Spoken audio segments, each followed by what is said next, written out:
আসসালামু আলাইকুম। আজকের রেসিপি চিকেন কষা। চিকেন কষা বানানোর জন্য এখানে 1 কেজি পরিমাণ চিকেন নিয়েছি। দিয়ে দিচ্ছি চিকেন গুঁড়োতে লবণ, দিয়ে দিচ্ছি হলুদ, দিয়ে দিচ্ছি কাশ্মীরি লাল লঙ্কার গুঁড়ো আর ঝাল লঙ্কার গুঁড়ো, দিয়ে দিচ্ছি 1 টেবিল চামচ আদা এবং 1 টেবিল চামচ রসুন বাটা, আর দিচ্ছি সামান্য একটু সর্ষের তেল আর একটু দিচ্ছি ভিনিগার। এখন এই সব উপকরণগুলো হাত দিয়ে খুব ভালো করে চিকেনের সঙ্গে মাখিয়ে কমপক্ষে আধা ঘন্টা এটা এখন রেস্টে রেখে দেব। খুবই কম মশলা, অর্থাৎ ঘরোয়া যে মশলা, সেই মশলাগুলো দিয়ে আজকে চিকেনের রেসিপিটা তৈরি করছি। কোনো রকম এখানে পানি ব্যবহার করব না। দিয়ে দিচ্ছি কড়াইতে রান্নার জন্য সর্ষের তেল। তেলটা গরম হয়ে গেলে দিয়ে দিচ্ছি এখানে এলাচ আর দারচিনি আর একটা তেজপাতা।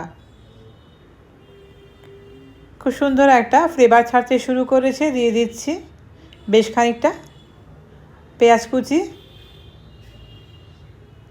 এখন পেঁয়াজটা একটু হালকা ভেজে নেব।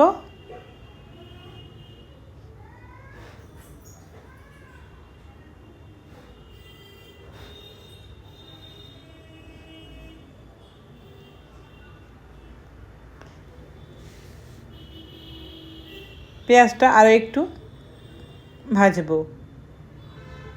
পেঁয়াজ থেকে এরকম যখন কালার আসতে শুরু করেছে তখন দিয়ে দিচ্ছি এর মধ্যে আবার একটু আদা রসুনের পেস্ট।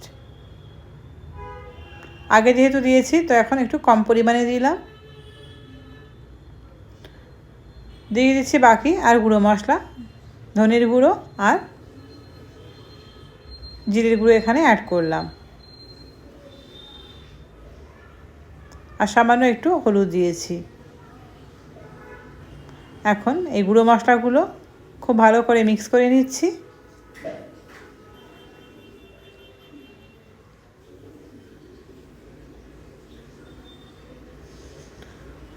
তো খুব ভালো করে গুঁড়ো মশলাগুলো মিক্স করা হয়ে গেছে। এখন এর মধ্যে দিয়ে দিচ্ছি আগে থেকে ম্যারিনেট করে রাখা চিকেনটা দিয়ে খুব ভালো করে এখন একটু কষিয়ে নেব।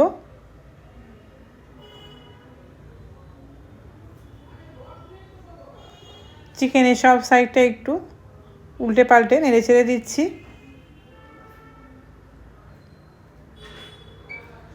এখন এটা ঢাকনা দিয়ে ঢেকে কিছুক্ষণ রান্না করব লো টু মিডিয়াম ফ্লেমে।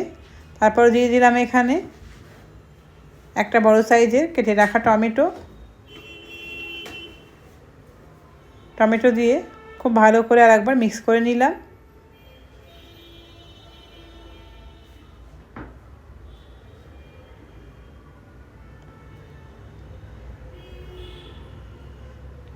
টমেটো দিয়ে খুব ভালো করে মিক্স করা হয়ে গেছে। এখন এটা ঢাকনা দিয়ে ঢেকে আবারও কিছুক্ষণ কষিয়ে নেব। তো টমেটো দেওয়ার পর বেশ খানিকটা পানি বেরিয়েছে, আর চিকেন থেকেও তো বেশ খানিকটা পানি ছেড়েছে। তো এই পানিতেই কিন্তু চিকেনটা রান্না করা হয়ে যাবে।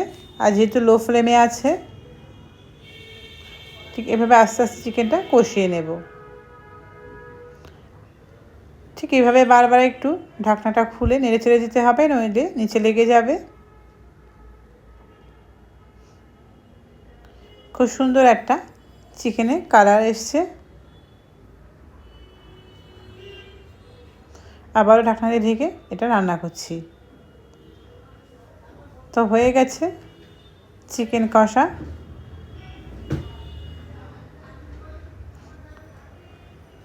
এখন দিয়ে দিচ্ছি 2 থেকে 3টে চেরা কাঁচা লঙ্কা ফ্লেভারের জন্য, আর সবশেষে দিয়ে দিচ্ছি ওপর থেকে